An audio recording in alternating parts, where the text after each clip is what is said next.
కాబట్టి ఈరోజు ఈ మాట మీకు చెప్పాలని ప్రేరణ వచ్చింది, చెప్తున్నాను. భక్తిహీనులతో నివసించుట కంటెను నీ మందిరావరణములో ఒక్క దినము గడుపుట వేయి దినాల కంటే శ్రేష్టమైనది. కొంతమంది చదువుకున్న భక్తిహీనులు ఉన్నారు. కొంతమందికి చదువు లేకపోయినా తమకు తెలిసినంత వరకు నిజ దేవుణ్ణి తెలుసుకొని ఆయన్ని వదలక ప్రార్థించుకొని భక్తి చేసుకునే, చదువు లేకపోయినా సరే మనోనేత్రాలు వెలిగింపబడిన నీతిమంతులు ఉన్నారు. అలాంటి వాళ్ళ సంతతిని దేవుడు ఆశీర్వదించి వర్ధిల్ల చేశాడు. ఈరోజు అలాంటి భక్తిపరులటు కుటుంబాలు మీరు గమనించినట్లయితే వాళ్ళ పిల్లలు మంచి హోదాలలో ఉన్నారు, మంచి భవిష్యత్తులో ఉన్నారు. వాళ్ళ పిల్లలు చెప్తా ఉన్నారు, నాన్న అన్నా నేను డాక్టర్ అయ్యానంటే ఎలానో తెలుసా, నా తండ్రి భక్తిపరుడు అన్నా, నా తండ్రికి అక్షర జ్ఞానం లేదు, కానీ నా తండ్రికి వాక్యం తెలుసు. దేవుని వాక్యంలో మమ్మల్ని పెంచాడు, నా తల్లి వాక్యంలో పెంచిందన్నా. ఈరోజు ఈ స్థితిలో ఉన్నామంటే మమ్మ కన్నీటి ప్రార్థన అన్నా. మమ్మకు పొట్టగోసిన అక్షరముఖ రాదు, కానీ మమ్మ కన్నీటి ప్రార్థనా పర్రాలన్నా. ఎప్పుడు మా కోసం రాత్రుళ్ళు మేల్కొని తెల్లవారుజాము 3 లేచి చేతులు ఎత్తి అయ్యా నా పిల్లలని ఏడుస్తూ ఉంటుందన్నా మమ్మ. ఆదివారం రాగానే మాకు స్నానాలు చేపించి మేము మొరాయిస్తే, మమ్మీ మాకు ఒక్కరోజు సెలవు అమ్మా, ఈ ఒక్కరోజు సెలవు మేము ఆడుకోవాలంటే బ్రతిమలాడి మాకెన్నో చెప్పి ఏసై గురించి మందిరానికి తీసుకెళ్ళిద్దన్న మా అమ్మ. అలా మమ్మల్ని తీసుకెళ్ళి మమ్మల్ని భక్తికి అలవాటు చేసి దేవుని భయంలో, దేవుని క్రమంలో, దేవుని క్రమశిక్షణలో పెంచింది. కానీ మా అమ్మకు చదువు రాదన్నా, కానీ చదువుకున్నోళ్ళు కూడా పెంచని విధంగా మా అమ్మ భక్తిలో పెంచిందన్న మమ్మల్ని. ఈరోజు ఇలా ఉన్నామంటే, మంచి మనస్సాక్షి కలిగి ఉన్నామంటే, 10 మంది బీదలకి సేవ చేయగలుగుతున్నామంటే, మాకున్న దానిలో మేము ఇంత చేయగలుగుతున్నాము, ఈ స్థితిలో ఉన్నాము, ఈ స్థానంలో ఉన్నామంటే మా అమ్మ నాన్న చదువు లేకపోయినా దేవుని వాళ్ళు భక్తి చేశారు, దేవుని ప్రేమించారు, మమ్మల్ని కూడా భక్తిలో పెంచారన్న అని చెప్తారు. కాబట్టి ఈరోజు బిడ్డ, నువ్వు చదువు ఉన్నా లేకపోయినా నువ్వు దేవుని భయంలో, దేవుని భక్తిలో నీ పిల్లల్ని పెంచుతున్నావు. వాళ్ళు ఆశీర్వాదకరమైన భవిష్యత్తు పొందబోతున్నారు రేపు. ఈరోజు నువ్వు పడుతున్నావు ఉండి లేక, తిని తినక, వస్త్రహీనతతో, అప్పుల బాధలతో, ఆర్థిక ఇబ్బందులతో, నానా సమస్యలతో నువ్వు నలిగిపోతున్నావు. కానీ నీ పిల్లలకు దేవుడు అలాంటి పరిస్థితులు రానివ్వడు. ఈ కొలిమంతా నీతోనే. ఈ అనుభవాలు, ఈ శ్రమల కొలిమి నీకు, నీ పిల్లలకి దీనత్వాన్ని నేర్పడానికి. నువ్వు అనుకుంటావు నా ఒక్కడికేనా అని కాదు, నీకు, నీ పిల్లలకు కూడా ఈ శ్రమల కొలిమి దీనత్వాన్ని నేర్పిద్ది, ధనం విలువ నేర్పిద్ది, దేవుని భయం నేర్పిద్ది, దేవుని భక్తి నేర్పిద్ది. అదే ఈ శ్రమల కొలిమి నీకు లేకపోతే, ఈ లేమి, కొదువ, కొరత అనేది నీకు లేకపోతే నీ పిల్లలు గర్విష్ఠులుగా పెరుగుతారు, నీ పిల్లలు గర్వహృదయులుగా పెరుగుతారు. నీకు తెలియదు, నీ పిల్లల మీద దేవుని ప్రణాళిక ఉంటే వాళ్ళకు దీనత్వం నేర్పడానికి కావాలనే కొన్నిసార్లు దరిద్రతను నీకు అనుమతిస్తాడు దేవుడు, లేమిని నీకు అనుమతిస్తాడు. అందువల్ల నీ పిల్లల హృదయాలు గాయమైపోవాలి, వాళ్ళకి దీన మనసు రావాలి, వాళ్ళు దేవునికి కనెక్ట్ అవ్వాలి, వాళ్ళు భక్తి నేర్చుకోవాలి, వాళ్ళు భక్తిపరులు కావాలి. ఫలితంగా వాళ్ళ భవిష్యత్తు ఆశీర్వదించబడాలి. ఆ తర్వాత నీ పిల్లల ద్వారా అనేక మందిని దేవుడు దీవించాలి. మనకు అనుమతించబడే శ్రమలు మనల్నే కాదు, మన పిల్లల్ని కూడా దీనులు చేస్తాయి. కావాలంటే సంపన్నుల పిల్లల్ని మీరు చూడండి, దాదాపు 90% భ్రష్టులే అయ్యారు. సంపన్న పిల్లలు మీరు చూడండి, ఆస్తిపరుల పిల్లల్ని మీరు గమనించండి, చాలా వరకు వ్యసనపరులు అయ్యారు. సంపన్నులుగా ఉండి కూడా పిల్లలకి దీనత్వాన్ని నేర్పిన వాళ్ళ పిల్లలు మాత్రమే భద్రంగా ఉన్నారు. కొంతమంది సంపన్నులుగా ఉన్నప్పటికీ కూడా పిల్లలకు దీనత్వాన్ని నేర్పుతారు, తమ కష్టాల గురించి నేర్పుతారు, ఎన్ని బాధలు పడి పైకి వచ్చాడో ఎంత అవగాహన కల్పిస్తాడు బిడ్డలకి. కన్నీళ్లతో తన గాథ చెప్పుకుంటాడు, బిడ్డల మనసుని గెలుస్తాడు, మనసుని గెలుస్తుంది. ఫలితంగా పిల్లలు దీనత్వాన్ని నేర్చుకుంటారు. ఈరోజు మనకు అనుమతించబడే శ్రమలు మన పిల్లల్ని ఆశీర్వదించడానికే, మన పిల్లల భవిష్యత్తును శుభప్రదం చేయటానికి. నేను చెప్తున్నాను, గుర్తుపెట్టుకో, నీ బిడ్డలకి నేర్పుకో, భక్తి నేర్పుకో, ఆత్మీయత నేర్పుకో, దేవుని ప్రేమించడం నేర్పుకో, బీదలకు సాయం చేయటం నేర్పుకో, దేవుని కొరకు ఇవ్వటం నేర్పు. దేవుని సన్నిధిలో వేసేటప్పుడైనా ఒకవేళ దైవజనుడు నీ ఇంటికి వస్తే నువ్వు ఇచ్చేదైనా సరే నీ పిల్లల చేతిప్పించు, నీ పిల్లల చేతిప్పించు. నానా అదిగో దైవజనుడు వచ్చాడు, ఇవ్వు నాన్న, ఇచ్చి ప్రార్థన చేయించుకో. నేను ఆ పనే చేస్తాను, నా పిల్లలకి ఇచ్చి నా పిల్లల చేతిప్పిస్తాను. నేనివ్వను, పిల్లలకి ఇచ్చి నాన్న మీరు వెళ్ళి అన్నకిచ్చి ప్రార్థన చేయించుకోండి అని చెప్పిస్తాను. నేను సేవకుండా ఉండి కూడా నా పిల్లల్ని అలా నేర్పుతాను. నేను దేవుని కొరకు ఇవ్వటం, దేవుని కొరకు ప్రత్యేకంగా తీయటం మీరు పిల్లలకి నేర్పండి. ఈ క్రమం పిల్లలకు అలవాటు కానివ్వండి. ఫలితంగా పిల్లలు ఎంత దీవించబడతారో భవిష్యత్తులో మీకు అర్థమైతే. టోటల్గా భక్తి అనేది ఇహపరాలను సాధించడానికి దేవుడు ఏర్పరిచిన మార్గం భక్తి. ఆ భక్తి కూడా క్రీస్తు యేసునందలి సద్భక్తి. దేవునికి స్తోత్రం. చెప్పండి, భక్తిహీనుల భోగాలు పర్మనెంటా, తాత్కాలికమా? పెద్దగా చెప్పాలి, నోరు తెరిచి. అపహాసకుల యొక్క భోగాలు టెంపరరీయా, పర్మనెంటా? యా. అలాగే నీతిమంతుల శ్రమలు, భక్తిపరుల శ్రమలు టెంపరరీయా, పర్మనెంటా? ఇవి టెంపరరీయే, ఒకరోజు వచ్చింది.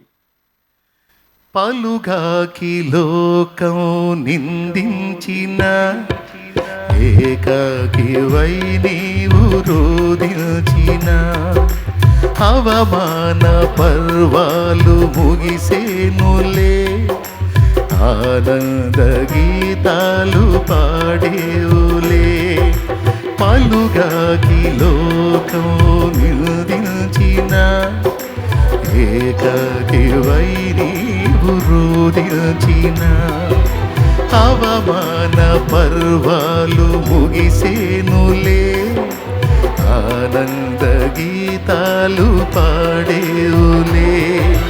నవ్వినోళ్ళంత నీ ముందు తలను వంచేరు ఇక ముందు, నవ్వినోళ్ళంత నీ ముందు తలను వంచేరు ఇక ముందు. ఉందిలే దీవెనా ఎందుక వేదన, పొందిన యాతన దేవుడే పరచునా. కన్నుల జారిన కన్నీళ్ళు తడిపెను దేవుని పాదాలు, ఇప్పటి నుండి నీ కళ్ళు దేవుని కార్యాలు. నీ కన్నుల జారిన కన్నీళ్ళు తడిపెను దేవుని పాదాలు, ఇప్పటి నుండి నీ కళ్ళు చూచును దేవుని కార్యాలు. ఉందిలే ఎందుక వేదన, పొందిన యాతన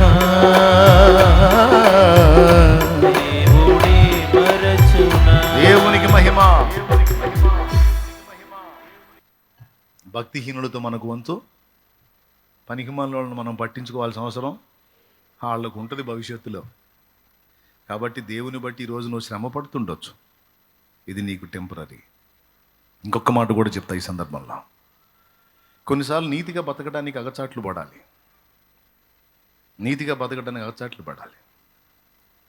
ప్రజల్ని మోసం చేసి ప్రజల అమాయకత్వంతో ఆడుకొని పైసలు సంపాదించవచ్చు, కానీ ఆ సంపాదన శాపాన్ని తెచ్చిద్ది కానీ ఆశీర్వాదం లేదు.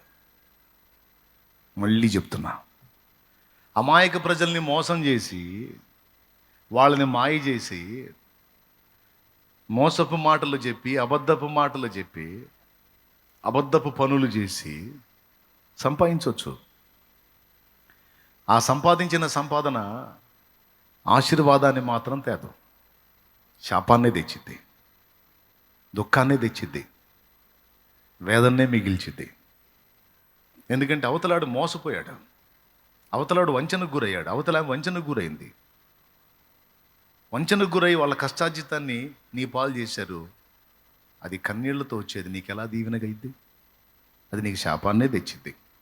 ప్రజెంట్ నీకు భోగాన్ని చూపించవచ్చు, కానీ టోటల్గా ముగింపు మాత్రం భయంకరమైన వేదనే. కానీ మత్తయి సువార్త 5వ అధ్యాయంలో యేసుప్రభు ఒక మాట అన్నాడు, నీతి కొరకు ఆకలి దప్పులు గలవారు ధన్యులు, వారు తృప్తిపరచబడతారన్నాడు యేసయ్య. ఏమన్నాడు? నీతి కొరకు. కొన్నిసార్లు మనం ఎదుటి వాళ్ళని మోసం చేసి సంపాదించేది కాకుండా మనకు వచ్చిన దానిలో నీతిగా, అది ఎంతన్నారని, మోసం చేస్తే 2000 వచ్చేది, మోసం చేస్తే 5000 వచ్చేది, మోసం చేస్తే 10,000 వచ్చేది, నీతిగా కష్టపడితే 700 రాని. ప్రభువా, ఒకడిని మోసం చేసి ఒకడి జీవితాన్ని నాశనం చేసి ఒకళ్ళకి అబద్ధాలు చెప్పి ఒకళ్ళకి అన్యాయం చేసి ఒకటి కడుపు కొట్టి ఒకటి నోరు కొట్టి నేను సంపాదించేది నాకొద్దు. లాభమో నష్టమో నాకు వచ్చి 700, 1000 రూపాయలు, 900, 800, 600, 700 చాలు తండ్రి. ఇందులోనే నా భార్య పిల్లలకి అంత ఏర్పాటు చేసుకుంటాను, లేకపోతే పస్తుంటాను. కానీ నీతి మాలి ఒకడిని మోసం చేసి ఒకటి కడుపు కొట్టి ఒకటి నోరు కొట్టి నేను అరపాయించుకునేటువంటి నీచ ప్రవృత్తిలోకి నన్ను ఎళ్ళనీయొద్దు అని భక్తిపరులు దేవుని భయం కలిగి అలా నిలబడతారు. ఆశ్చర్యం చెప్పనా? ప్రజలను నోరు కొట్టి కడుపు కొట్టి సంపాదించి మోసాలు చేసి అబద్ధాలు చెప్పి సంపాదించేవాడు వేలకు వేలు లక్షలకు లక్షలు సంపాదించిన వాడికి లేని మనశ్శాంతి ఉన్నంతలో నీతిగా కష్టపడ వచ్చినంతలోనే తృప్తి చెందే ఇతనికి దేవుడిస్తాడు. అక్రమార్జితాన్ని మోసాలు చేసి సంపాదించేదాన్ని వాడు అనుభవించలేడు, వాడి సంతానం కూడా దాన్ని బట్టి తేడా పడతారు. కానీ నీతిగా వచ్చినంతలో కష్టపడి ఉన్నంతలోనే పొదుపు చేసుకుంటా పెద్ద పెద్ద భవంతులో ఉండకపోయినా రేకుల షెడ్లోనైనా సరే తన భార్య బిడ్డలను పెట్టుకొని ప్రశాంతంగా బ్రతుకుతున్న వాని సంతానం, ఈ నీతిమంతుని సంతానం భిక్షమెత్తరు, వారు ఆశీర్వదించబడతారు. భవిష్యత్తులో వాళ్ళకి దేవుడు గొప్ప కృప చూపుతాడు. కాబట్టి నీతి మాలి భోగాలు అనుభవించాలనుకోవద్దు. నీతి కోసం అవసరమైతే పస్తులు ఉంటాను, కడుపు మార్చుకుంటాను, ఆకలి తప్పులు కలిగి ఉంటాను, అంతేగాని నీతి తప్పి నేను అడుగులు వేయను. నా సాక్ష్యం చెడ్డగా నా పిల్లలకి చూపను. మా అమ్మ ఇలాంటి పని చేసి సంపాదించి మా కడుపులు నింపుతుంది అని చిన్నప్పటి నుంచి వాడు ఎట్ట తయారవుతాడో తెలుసా? డబ్బు సంపాదన కోసం మా అమ్మ అడుగు జారినప్పుడు అదే డబ్బు సంపాదన కోసం నేను ఏ నీచమైన పనైనా చేయడానికి వెనకాడను. ఎందుకంటే డబ్బు లేకనేగా మా అమ్మ గతి పట్టింది, కాబట్టి నేను కూడా అలానే సంపాదిస్తా, డబ్బు కావాలి, ఏ దుర్మార్గమైనా చేస్తానని వాడు సైకోగా మారిపోతాడు. కష్టమో నిష్ఠురమో ఆకలో దప్పులో నీతి మాలి అడుగులు జారి సంపాదించేదో పిల్లల్ని బ్రతికిద్దాం అనుకోవద్దు బిడ్డ. ఆకలి దప్పులతో అవసరమైతే పస్తులతో ఉండైనా సరే, లేదా ఇలాంటి సహవాసంలో కలిసి సమస్యను చెప్పి పొందుకోనైనా బ్రతికించడానికి ప్రయత్నించు, కానీ తప్పు చేయడానికి మాత్రం తొందరపడొద్దు. పిల్లల దగ్గర నీ సాక్ష్యం పోగొట్టుకోవద్దు. ఏ భక్తిని మొదలుపెట్టావో దేవుడు ఒక దారి నీకు చూపించేంత వరకు అదే భక్తిని, అదే భయాన్ని, అదే పరిశుద్ధతని నువ్వు మెయింటైన్ చేయి. తప్పకుండా దారి చూపిస్తాడు. దేవుడు అన్యాయస్తుడు కాదు. దేవుడు అన్యాయస్తుడు కాదు, దారి చూపిస్తాడు. నువ్వు ఎవడికి తల ఉంచాల్సిన అవసరం లేదు. నీ పిల్లల ముందు నీ పరువు తీసుకోవాల్సిన అవసరం లేదు.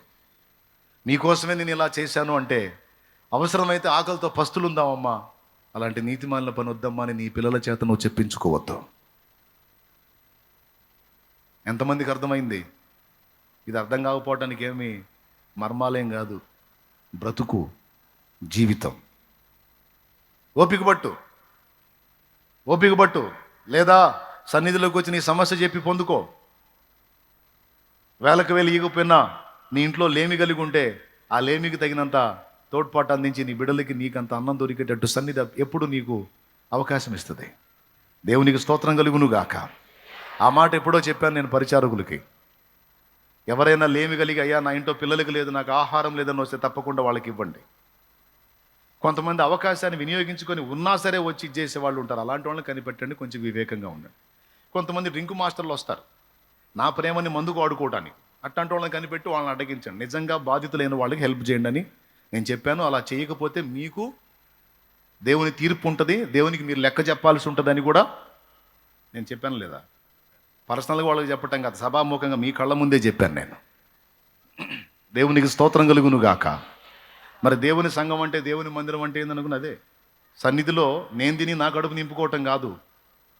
సన్నిధిలో, సంఘం అనే మన కుటుంబంలో నిజంగా బీదలైన వారికి అంత అన్నం దొరికేటట్టు, వాళ్ళకి ఏదో దేవుడు దారి చూపించిందాక వాళ్ళ ఇంట్లో గడిచేటట్టు సంఘం సపోర్ట్ చేయాలి. అది న్యాయం.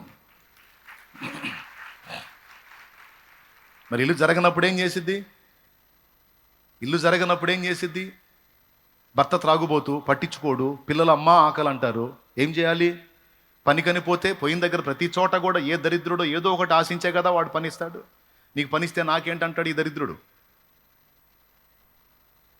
ఇంకొకడు ఉంటాడు, అమ్మాయికి సరైన ఆదరణ లేకపోతే నేను కొంచెం ఆదరిద్దాం అనుకున్నాను అన్న, అందుకే ఆ అమ్మాయిని కొంచెం దగ్గరికి తీసా. అరే దరిద్రుడా, దగ్గరికి అట్లా తీయకపోతే చెల్లిగది,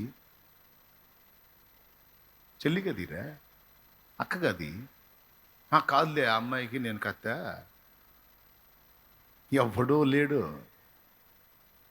ఏదో ఒక విధంగా వాడి అవసరం తీర్చుకోవడం, వాడి వినియోగం చేసుకోవడానికి పబ్లిక్లో ఒక ఆడపిల్ల పోతే ఆడపిల్లని పని కోసం అడిగితే ఖచ్చితంగా వాడు చూసే చూపు వేరుగా ఉంటుంది. కాబట్టి సంఘమా, దేవుని పిల్లలారా, దేవుని పరిశుద్ధులారా, నిజంగా అలాంటి లేమి కొరత కలిగి ఉంటే బిడ్డలారా, ఆడపిల్లలారా, మీరున్నటువంటి పరిస్థితుల్లో ముఖ్యంగా సంఘానికి నా బాధ్యత కాబట్టి చెప్తున్నాను. ఈ మాట లైవ్లో విని మన లైవ్లో చాలామంది ఫోన్ చేసే అవకాశం ఉంది. అంతమందికి చెప్పలేను. ఒకవేళ దేవుడు ఇస్తే తప్పకుండా మీకు కూడా చేయగలుగుతానేమో. కానీ ప్రజెంట్ ఇక్కడి దాకా వచ్చి నన్ను వెంబడించి నన్ను వెంటాడుతున్న నా ఆత్మీయ బిడ్డలందరికీ, అలాగే లైవ్లో కూడా ఉండి నన్ను వెంబడిస్తున్న బిడ్డలు కూడా న్యాయంగా నిజంగా మీ అక్కరుంటే వచ్చి కలిసి మీకున్న దానిలో మీ సమస్య చెప్పి ఇక్కడున్న దానిలో మీరు పొందొచ్చు. ఉంచుకొని ఇవ్వకపోతే నా తప్పు, లేకపోతే చేయగలిగింది అందరం కలిసి ప్రార్థన చేద్దాం, ఉన్నదేదో తిందాం. దేవునికి స్తోత్రం. అంతేగాని అవినీతికి, అక్రమానికి, తప్పుడు పనికి తల వంచొద్దురా చెల్లి, వంచొద్దమ్మా. కష్టమో నిష్ఠూరమో నీతిగానే కష్టపడదాం, పిల్లలకు నీతి గల సాక్ష్యం ఇద్దాం. అప్పుడు ఎన్ని బాధలైనా మా అమ్మ పడింది కానీ, ఎన్ని కష్టాలైనా మా అమ్మ పడింది కానీ ఒక తప్పుడు పనికి తలొంచలమ్మమ్మ. మా నాన్న మా పసితనంలోనే చనిపోయినా ఒక అక్రమానికి లోబడకుండా రెక్కలు ముక్కలు చేసుకొని కష్టపడి మమ్మల్ని బ్రతికించింది మా అమ్మ అని నువ్వు చనిపోయినా సరే నీ పిల్లలు చెప్పుకుంటారు. మా తండ్రి తాగుబోతాయి వెచ్చలివిడి జీవితంలో అక్రమ సంబంధాల్లో మమ్మల్ని వదిలేసి వెళ్ళిపోతే మా అమ్మ ఒక తప్పుడు పనికి తలొంచకుండా రెక్కలు ముక్కలు చేసుకొని కష్టపడి కూలికి వెళ్ళి చాకిరీ చేసి, వెట్టి చాకిరీ చేసి మా అమ్మ మమ్మల్ని బతికించింది. అమ్మ అక్రమంగా బ్రతికింది కాదు. అది రేపు సమాజం నిన్ను ప్రశ్నిస్తే సమాజాన్ని నీ పిల్లలే ప్రశ్నిస్తారు. ఏం తెలుసు మీకు మా అమ్మ గురించి అని. నీ పిల్లలు నిన్ను గౌరవించినట్లు, సన్మానించినట్లు వారి ఎదుట నీ ప్రవర్తన కాచుకోమ్మా. 2 చేతులు ఎత్తి దండం పెట్టి చెప్తున్నాను రా తల్లి. దేవునికి స్తోత్రం కలుగును గాక. హల్లెలూయా. తమ్ముడా, నీతిగా నువ్వు నడుస్తున్నావా? ఇబ్బందులు పడుతున్నావా? కష్టాలు పడుతున్నావా? మోసం చేస్తే బాగా వస్తాయా? అయినా నీ మనసు లేదా? వద్దు, నాకు ఆ మోసపూరితమైన దాన్ని, నీతిగానే కష్టపడుతున్నావా? కొంచెం ఇబ్బందులు పడుతున్నావా? Don't worry. దేవుడు నిన్ను పరీక్షించని, ఎంతవరకు నువ్వు నీతిగా ఉంటావో దేవుడు అబ్జర్వ్ చేయని. నువ్వు గెలవాలి. దేవుడు ఆట్యకాలం పరీక్షించడు, కొంతకాలం నీ పరిశోధన కాలం. అంతవరకు నువ్వు జాగ్రత్తగా ఉండు. అందులో నువ్వు పాస్ అయ్యావా, ఆకాశవాకిళ్ళు తిప్పుతాడు నీకు. అది ఏ విధంగా కార్యం జరిగిద్దో నీకే తెలియదు, ఏ విధంగా ద్వారాలు తెరుస్తాడో నీకే తెలియదు. నిన్ను దీవిస్తాడు, నీ సంతానాన్ని దీవిస్తాడు, 4 వైపుల నుండి నీకు వచ్చేటట్టు చేస్తాడు.